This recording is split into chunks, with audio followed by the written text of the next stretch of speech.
الحمد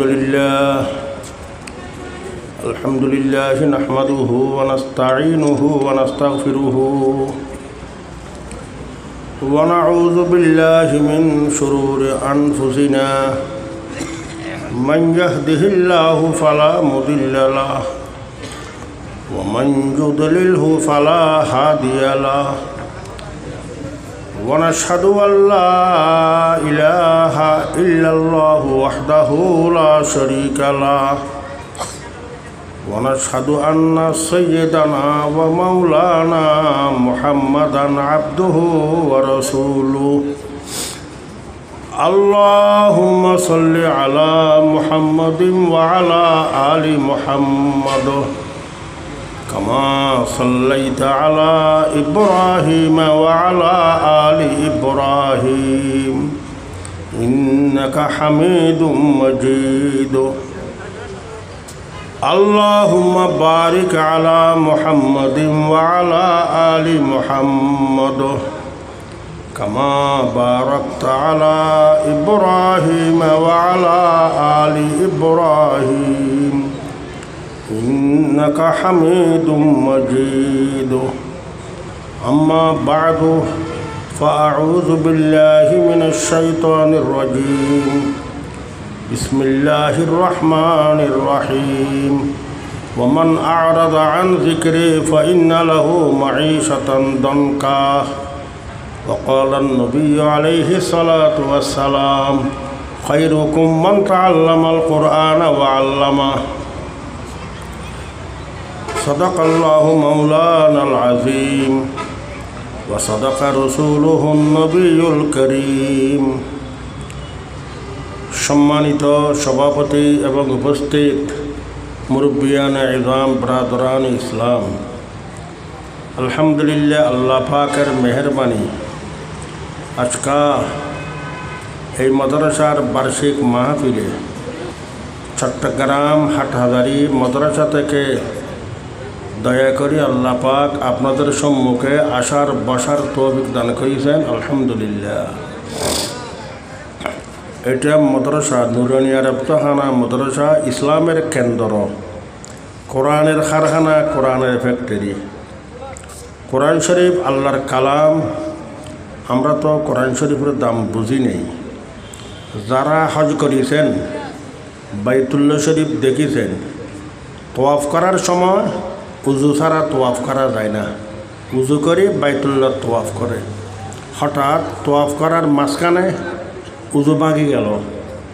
এ সময় উজু তোয়াফ তো করতে পারবে না। উজু ছাড়া বাইতুল্লাহ শরীফের দেওয়ালে যদি হাত লাগাইতে চায় হাত লাগাইতে পারিবে, ধরতে পারিবে। কিন্তু উজু ছাড়া আল্লাহর কোরআনে হাত লাগাইতে পারিবে না। পারিবে? লা ইয়ামাসসুহু ইল্লাল মুতাহহারুন। কোরআন শরীফ আল্লাহর কালাম, আল্লাহ পাক, আল্লাহর কালাম পাক। নাফাক হাতে কোরআন শরীফে হাত লাগাইতে পারিবে না। তাহলে বাইতুল্লাহ খানায় কাবা থেকে কোরআন শরীফের দাম আল্লাহর দরবারে অনেক বেশি। এই জন্য নবী করিম সাল্লাল্লাহু আলাইহি ওয়াসাল্লাম ইরশাদ করেন, মন করা এই কোরআন শরীফের তেলাওয়াতের বরকতে আল্লাহ পাক আসমানি জমিনি বালা মুসিবত দূর করে দেয়। এখানে এফজাখানা কোরআন শরীফ তেলাওয়াত করে, তার তেলাওয়াতের বরকতে আশেপাশের কবরস্থানের কবরবাসীদের আযাবে কবর আল্লাহ পাক মাফ করে দেয়। মন করা হরফাম মিন কিতাবিল্লাহ ফালাহু বিহি হাসানাতুন ওয়াল হাসানাতু বিআশরি আমসালিহা। কোরআন শরীফের একটা হরফ যদি মুখস্থ করে উজু ছাড়া, এক হরফে সম্পর্কে হনেকি 10টি নেকি। উজু ছাড়া পড়িলে, উজু বানাইয়া যদি কোরআন শরীফ দেখি দেখি পড়ে, এক হরফে 65টি করি সওয়াব। নমাজের বাহিরে উজু খালাম করি, নমাজের ভিতরে আমরা কোরআন শরীফ পড়ি না, সূরা ফাতিহা পড়ি। সূরা ফাতিহার সাথে অন্য আরেকটা সূরা মিলাই নমাজের ভিতরে কোরআন শরীফ পড়িলে, যদি বসে বসে নমাজ পড়ে মাযুর, দাঁড়াইতে পারে না, অথবা নফল নামাজ বসে পড়েন, বসে বসে নামাজ পড়িলে নামাজের মধ্যে যে সূরা কারাত পরে খরফে 50টা করে সওয়াব দিবে 50। নামাজ যদি দাঁড়াইয়ে কোরআন শরীফ তেলাওয়াত করে 1 হরফ 100 সওয়াব দিবে। লা আকুলু আলিফ লাম মিম হারফুন, আলিফুন হরফুন ওয়া লামুন হরফুন ওয়া মিমুন হরফুন। আলিফ লাম মিম তিনটা মিলিয়ে 1 হরফ না, আলিফ 1 হরফ, লাম 1 হরফ, মিম আর 1 হরফ, 3 হরফ হইল না? মুখস্থ করিলে 3 হরফে 3 দশে 30টা সওয়াব। উজু করে কোরআন শরীফ দেখি দেখি পড়িলে 3 হরফ, 1 হরফে 25 করিলে 3 হরফে 3 25 75টি সওয়াব। নমাজের মধ্যে বসে বসে যদি পরে 1 হরফে 50, 3 হরফে 150। নমাজত দাঁড়ানো অবস্থা পড়িলে 1 হরফে 100, 3 হরফে 300। এইভাবে এটা আলিফ লাম মিমের কথা বলছি। পুরা কোরআন শরীফ এফজাহানার ছাত্ররা রাত্রি শেষ রাত্রি তাহাজ্জুদ পড়ে উজু করে কোরআন শরীফ পড়ে, ফজরের নামাজের পরে কোরআন শরীফ তেলাওয়াত করে, ইয়াদ করে। ওদিকে জোহরের নামাজের পরে আবার আসর পর্যন্ত কোরআন শরীফ পড়ে, এশারের নামাজের পরে মাগরিবের নামাজের এশা পর্যন্ত কোরআন শরীফ পড়ে। ছোটো ছোটো ছেলে কোরআন শরীফ ইয়াদ করতে আছে, 24 ঘন্টা কোরআন পড়ে। এগুলো সওয়াব কে পাইবে? এগুলো তো ছোটো ছোটো ছেলে, এখনও মাসুম, নাবালেগ, মুকাল্লাফ না, তাদের আব্বা আম্মা সওয়াবগুলো পাইবে। এবং যে ওস্তাদরা পড়ায় তারা পাইবে। আর খারাপ হইবে যারা মাদ্রাসার জন্য সহযোগিতা করে, জায়গা দিছে, টাকা দিছে, ঘর দিছে, মাদ্রাসার জন্য দিমনাবাসী থাকিল না থাকিল তাদের আমল নামায় সওয়াবগুলো পৌঁছিবে। আল্লাহ পাকের বড় দয়া, আল্লাহর কোরআন, কোরআনের বরকত সবচেয়ে বেশি। একটি ছোটো সূরা পড়িলে কুল হুয়াল্লাহু আহাদ আল্লাহুস সামাদ লাম ইয়ালিদ ওয়ালাম ইউলাদ ওয়ালাম ইয়াকুল লাহু কুফুয়ান আহাদ 3 বার পড়িলে 1 খতম কোরআন মজিদের সওয়াব আমলনামায় লেখা হবে। আর 10 বার পড়িলে কুল হুয়াল্লাহু আহাদ, যে ব্যক্তি 10 বার পড়িবে বেহেশতের মধ্যে তার জন্য একটি দালান তৈরি করা হবে, খোটা।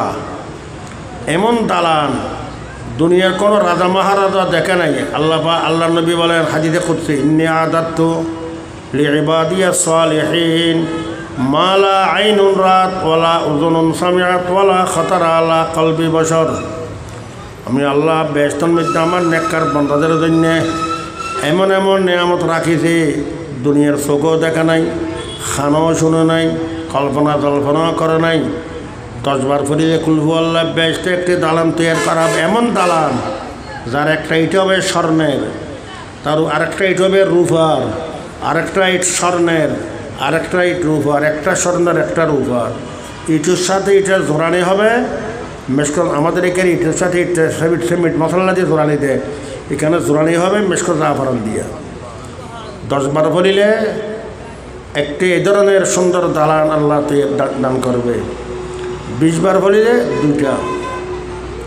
সূরা ইয়াসিন লিকুল্লি শাইইন কলবুন ওয়া কলবুল কুরআন ইয়াসিন। প্রত্যেক জিনিসের একটা কলব আছে।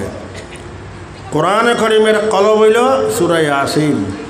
সকালবেলা যদি ইয়াসিন সূরা একবার পড়ে কুজিয়ে খাওয়ায় যাব, আল্লাহ পাক তার সমস্ত হাজত মকসুদ পুরা করে দিবে। একবার ইয়াসিন সূরা পড়িলে 10 খতম কোরআন মজিদের সওয়াব আল্লাহ পাক দান করিবে। এই উম্মতের খাম দাম বেশি। নমাজ পড়ে হক 5 ওয়াক্ত সওয়াব ওয়াক্তর পাই 50 ওয়াক্ত। ঠিকভাবে নমাজ পড়িবেন 50 ওয়াক্ত সওয়াব 5 ওয়াক্ত পড়িল।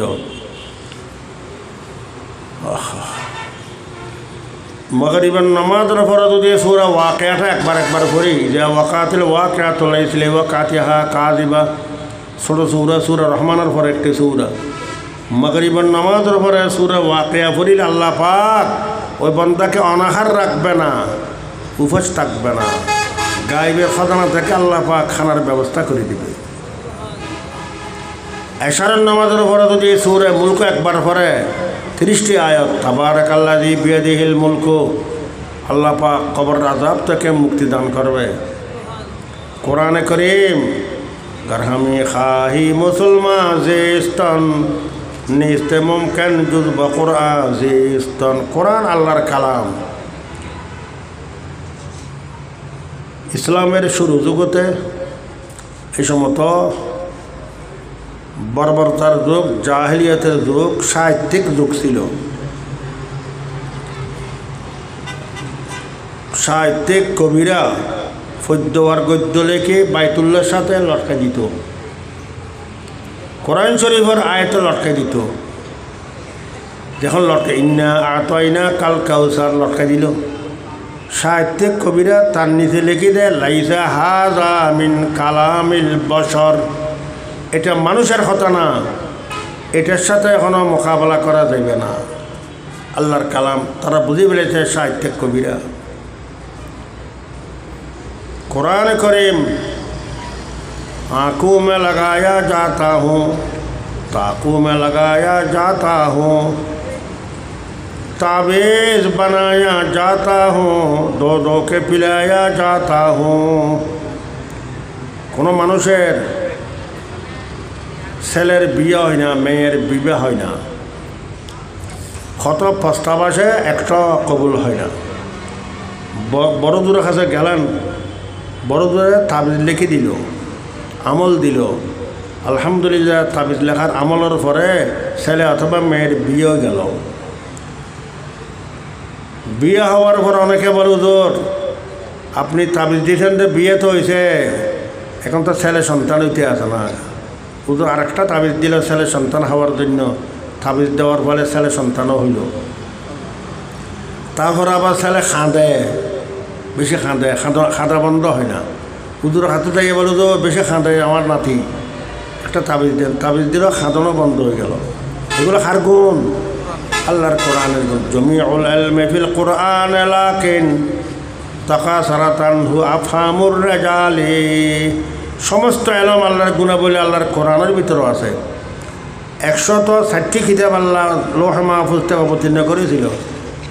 100 সহিফা, বড় বড় 60টি কিতাব, তৌরাত শরীফ মুসা আলাইহিস সালামের উপর, ইনজিল শরীফ ঈসা আলাইহিস সালামের উপর, জবুর শরীফ হযরত দাউদ আলাইহিস সালামের উপর, কোরআন কারীম সর্বশেষ কিতাব, শ্রেষ্ঠ কিতাব, শেষ নবী, শ্রেষ্ঠ নবী মুহাম্মদুর রাসূলুল্লাহ সাল্লাল্লাহু আলাইহি ওয়াসাল্লাম অবতীর্ণ করেছেন।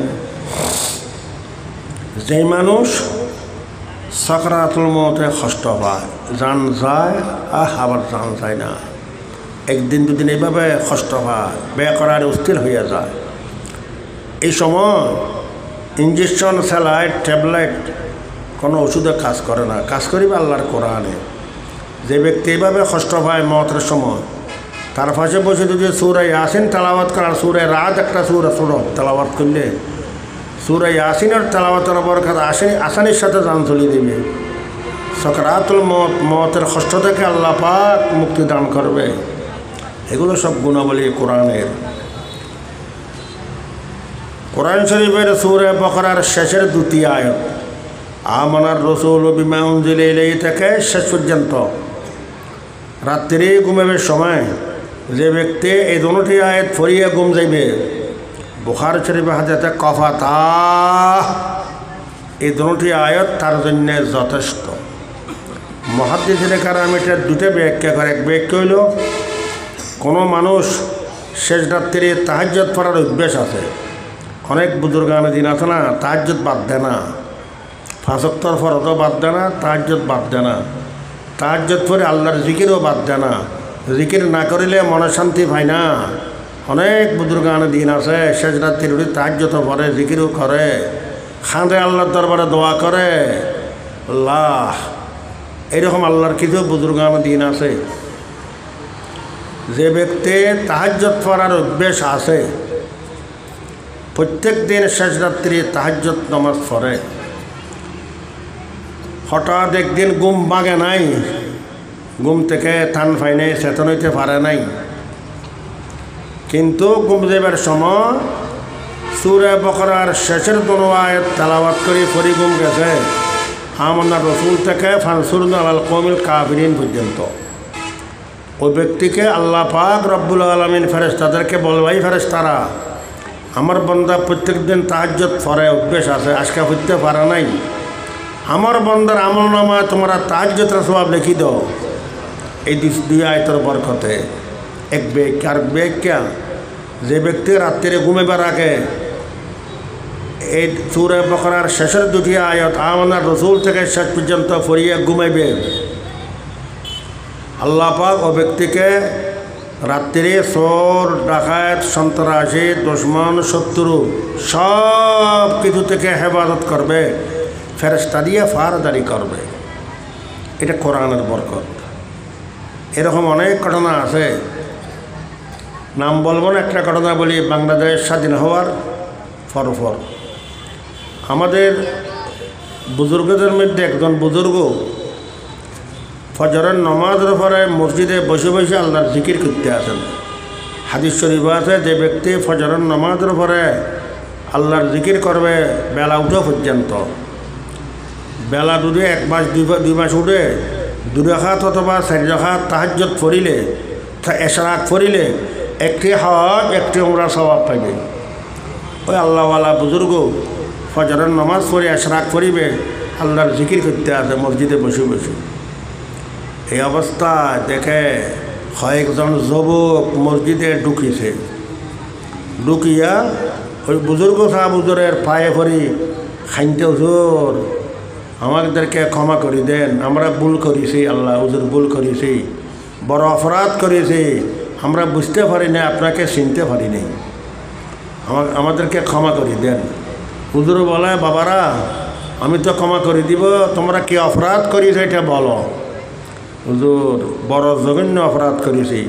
কি অপরাধ বলতে পারবো না হুজুর, আমাদেরকে ক্ষমা করে দেন। হুজুর বলে, আমি ওয়াদা করতে আছি ক্ষমা করে দিব, একটু বলেন কি অপরাধ তা বলেন, আমি ক্ষমা করে দিব।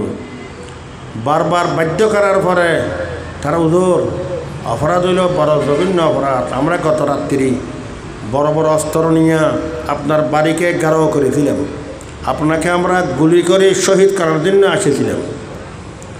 আমরা যখন আপনার বাড়িতে ঢুকতে আসি, দেখতে আসি আপনার বাড়ির থেকে কিছু মানুষ বাইর, লম্বা লম্বা মানুষ, বড় বড় ফাঁকুরি, বিরাট বিরাট অস্ত্র, যেটা আমরা কোনোদিন দেখি নেই। এটা দেখে আমরা তাড়াতাড়ি যান বাঁচাবের জন্য বাগিয়ে চলে গেছি। হুজুর বলে, আল্লাহু আকবার, আল্লাহ সত্য, আল্লাহ নবী সত্য, আমি তো আর কোনো আমল করি নাই। ঘুম যাইবার আগে সূরা বাকারার শেষের 2 আয়াত পড়েছি, আল্লাহ নবী ওয়াদা দিয়েছেন শেষের 2 আয়াত পড়ে আল্লাহ চোর ডাকাত সন্ত্রাসী শত্রু সব কিছু থেকে হেফাজত করবে, ফেরেশতা দিয়ে ফারাদারি করবে। আল্লাহ ফেরেশতা দিয়ে ফারাদারি করিতে, কোরআনে সব কিছু আছে, আল্লাহ ফেরেশতা দিয়ে ফারাদারি করিবে। এইভাবে আয়াতুল কুরসি, আল্লাহু লা ইলাহা ইল্লা হুয়াল হাইয়ুল কাইয়্যুম লা তাখুযুহু সিনাতুন ওয়ালা নাওম। প্রত্যেক ফরজ নামাজের পরে যদি 5 ওয়াক্ত 5 বার আয়াতুল কুরসি এটা পড়ে, ওই ব্যক্তি আর বেহেশতের মাঝখানে আর কোনো কিছু ফাঁসলা না, একটা ব্রিজ ফারেলে বেহেশতে চলে দেবে। প্রত্যেক দিন প্রত্যেক ফরজ নামাজের পরে আয়াতুল কুরসি তেলাওয়াত করতে হবে। আর আয়াতুল কুরসি রাত্রে ঘুমাবে সময় যদি পড়ে, আয়াতুল কুরসি পরে ঘুম যায়, আল্লাহ পাক চোর ডাকাত সন্ত্রাসী দুশমন শত্রু সব কিছু থেকে হেফাজত করবে। এইরকম কোরআনের যে ব্যাখ্যা করতে যায় আল্লাহর কোরআন, এই জন্য বলে आँखों में लगाया जाता हूँ, ताबीज़ बनाया जाता हूँ। কোনো মানুষকে মানুষের জাদু করে, সেহের সেহের জাদু করে না, সেহের অনেক তদবির করে, খারা যায় না। আল্লাহর কোরআন আছে, কুল আউযু বিরাব্বিল ফালাক, কুল আউযু বিরাব্বিন নাস। এই দুটোটা সূরা চিনির বর্তনে লিখিবে কলম দি, বল ফেন দি না, যেমন দুলে উঠি যায়, খালির কলম দি লেখি সূরা কুল আউযু বিরাব্বিল ফালাক, কুল আউযু বিরাব্বিন নাস মুআব্বাযাতাইন, দুটোটা লিখিবে, তার 2 পানি খাইবে। 7 দিন পর্যন্ত পানি খাইলে এইভাবে সেহের খালি দিব। 7 দিন নগেলে 9 দিন হইলে 11 দিন, বেশি লাগবে না। যেমন সেহের হইব জাদু সব খাড়ি দিবে। এই জন্য বলছি আল্লাহর কোরআনে সব আছে। आँखों में लगाया जाता हूँ, ताकों में सजाया जाता हूँ, ताबीज़ बनाया जाता हूँ, दो दो के पिलाया जाता हूँ। এটা কোরআনী কারখানা, এফজখানা নুরানি হইল কোরআনের ফ্যাক্টরি, কোরআনী কারখানা। এখান থেকে ছাত্ররা পড়ে হাফেজ বাইরেবে অন্য অন্য মাদ্রাসায় যাইয়া আলেম হইব ভর্তি হইবে। আলহামদুলিল্লাহ আজকে কয়েকজন ছাত্রকে ফাঁকরি দেওয়া হবে, আমার বায়ানের শেষে ফাঁকরি দিবে। আপনারা কোরআনের সাথে লাগিবেন, আল্লাহর কোরআনের সাথে লাগিলে বাগি হইবেন। লাগিবেন কীভাবে? নিজের ছেলে সন্তানকে কোরআন পড়াইবেন। বাল্য জীবনে যদি ছেলে সন্তান কোরআন শরীফ পড়ে, মুসলমানি শিখে, নুরানি মাদ্রাসা নমাজের তালিম, রোজার তালিম, প্রত্যেক মুসলমানি শিখে নুরানি মাদ্রাসা 3 বছরে শেষ করে। আপনার ছেলে যদি বাল্য জীবনে কোরআন শরীফ পড়ে, এই ছেলেকে খ্রিস্টান বানাইতে পারবে না, নাস্তিক বানাইতে পারবে না। তার সিনের ভিতরে কোরআন আছে। এই জন্য ডক্টর ইকবাল বলে, খিরা না করে শেখা মুঝে জলওয়ায়ে দানি সে ফেরং সুরমাতা আঁকু মে মেরি খাকে মদিনাতুর রসুল। আমি আমার আব্বা আম্মার শুকর আদায় করি। আমার আব্বা আম্মা বাল্য জীবন আমাকে কোরআন শরীফ শিখেছে। আমার সিনের ভিতরে আল্লাহর কোরআন আছে। এই কারণে আমি লন্ডন গেছি, ফ্রান্সও গেছি, PhD পাস করেছি। খ্রিস্টান কমিউনিস্টে অনেক তাদের গুন্নি ধরে ধাক্কাইছে, আমাকে কিছু করতে পারে নাই, লাগতে পারে নাই। কিসের বরকতে? আল্লাহর কোরআনের বরকতে। আমার সিনের ভিতরে আল্লাহর কোরআন ছিল। বাল্য জীবনে যদি ছেলেরা কোরআন শরীফ ইয়াদ করে পড়ে, তাহলে এই ছেলে আর রাস্তাহারা দিশাহারা হবে না। ছেলে সন্তানকে মাদ্রাসায় দিবেন, হাফেজা আলেম বানাইবেন। আল্লাহ পাক জিজ্ঞাসা, বান্দা খেয়ে আনিছো? আল্লাহকে দেখাতে আল্লাহ কিছু করতে পারে নাই। আমার একটা ছেলে, আমার একটা নাতি হাফেজা আলেম হয়েছে, এটা আমার নেজাতের সামান। কিয়ামতের ময়দানে তোমার নেজাতের সামান হিসেবে ছেলে সন্তান নাতি পুতি কেন দিবেন। 2 নম্বর, এগুলো আর্থিক সহযোগিতা করতে হবে। এগুলো বেসরকারি মাদ্রাসা, সরকারের অনুদান এখানে নাই। এই জন্য টাকা পয়সা দিয়ে সহযোগিতা করিবেন, সবসময় দোয়া করিবেন, আল্লাহ আমাদের এলাকার এই মাদ্রাসাকে আল্লাহ তুমি হেফাজত করুন, তরকি দান করুন। আল্লাহ হেফাজত করার জন্য সবসময় দোয়া করিবেন। আমরা সবসময় আল্লাহর কোরআনের সাথে লাগিতে গেলে ইনশাআল্লাহ বাগি হব। কোরআনের সাথে লাগিতে গেলে আল্লাহ পাক বল, ওমান আরাদান যিকরি ফাইন্না লাহু মাঈশাতান দানকা। আল্লাহর কোরআন থেকে যে এরাজ করবে, মুখ ফিরে রাখবে, নিজের ছেলে সন্তানও দিবে না, টাকা পয়সাও দিবে না, আর্থিক সহযোগিতা করবে না। এ মনে করতে আমি বাঁচে গেছি, হুজুর আসছে আমার বাড়িতে সাধারণ দিন আমাকে পাই নাই, বাঁচি যাওয়া নাই, তুমি ঠিকই গেছ। আল্লাহ ওমান আরাদান যিকরি, আল্লাহর কোরআন থেকে এরাজ করিলে ফাইন্না লাহু মাঈশাতান দানকা, তার জীবন কষ্টের জীবন হবে। এই দুনিয়ার জীবনে শান্তি হবে না। টাকা পয়সা তা হোক, সবসময় অস্থির, টেনশন ব্যয় করা। আল্লাহর কোরআন থেকে এরাজ করিলে এই দুনিয়ার হায়াত তার শান্তির হায়াত হবে না, বিভিন্ন মুসিবতের সম্মুখীন হবে, মারাত্মক ধরনের রোগে আক্রান্ত করবে, মালা মুকদ্দমাতে আটকে দেবে, আবার সবসময় টেনশন অশান্তির জীবন হবে। আল্লাহর কোরআন থেকে এরাজ করিলে কবরে যাওয়ার পরে কবরে এমন জোরে সিপ দিবে, ডান দিকের হাড্ডি বাম দিকে বাইরে দেবে, বাম দিকের হাড্ডি ডান দিকে বাইরে দেবে। এই জন্য কোরআনকে ধরো, কোরআনের সাথে লাগো। কঠিন জীবন সামনে আসতে আছে। দুনিয়ার হায়াত অস্থায়ী, কয়েক দিনের হায়াত। আসল অফুরানি হায়াত কবরে যাওয়ার পরে আখিরাতের হায়াত। আখিরাতের চিন্তা করো, কবরের বাপ, কবরের চিন্তা অন্তরে পায়দা করো, দিলের মধ্যে পায়দা করো। ওয়ানাহশুরুহু ইয়াওমাল কিয়ামাতি আমা, আল্লাহর কোরআন থেকে এরাজ করেছে তারা হাসরের মধ্যে অন্ধ করে হাসর করব আমি। ক্বালা রাব্বি লিমা হাশারতানি আমা ওয়া ক্বাদ কুনতু বসীরা, বলবে আল্লাহ আমাকে অন্ধ করে কেন হাসর করিলা, দুনিয়াতে আমার চোখ ছিল। আল্লাহ বলবে কাযালিকা আতাতকা আয়াতুনা ফানাসিতাহা ওয়া কাযালিকাল ইয়াওমা তুনসা, তোমার কাছে আমার কোরআনের দাওয়াত পৌঁছেছে, তুমি এরাজ করিস, আজকে তোমার কথা শুনবো না, আদা করে হাসর করিবে। এই জন্য আমরা কোরআনের সাথে লাগি, কোরআনের সহযোগিতা করি, নিজের ছেলে সন্তান নাতিপতি কোরআন ফরাই। কোরআনের খেদমত করিলে কোরআনকে মহাব্বত করিবেন। কোরআন যারা ফরে তাদেরকে মহাব্বত করিবেন, কোরআন যারা ফরায় তাদেরকে মহাব্বত করিবেন। সম্পর্কে মহাব্বত করিলে আল্লাহ পাক আপনার ছেলে নাতিপতি আলেম বানাইবে। যারা আল্লাহর কোরআনের সাথে হিংসা বিদ্বেষ রাখে, কোরআনকে মহাব্বত করে না, কোরআন যারা পড়ে তাদেরকে মহব্বত করে না, তাদের ছেলে সন্তান হাফেজ আলেম হবে না। এই জন্য আলেমকে মহব্বত করিবেন, আল্লাহর কোরআনকে মহব্বত করিবেন। হায়াত আমাদের অল্প হায়াত, জীবনের শেষ নিঃশ্বাস পর্যন্ত আল্লাহর কোরআনের সাথে লাগিয়ে থাকার চেষ্টা করেন। আল্লাহ পাক তৌফিক দান করুন। ওয়া আখিরু দাওয়ানা আলহামদুলিল্লাহি রাব্বিল আলামিন।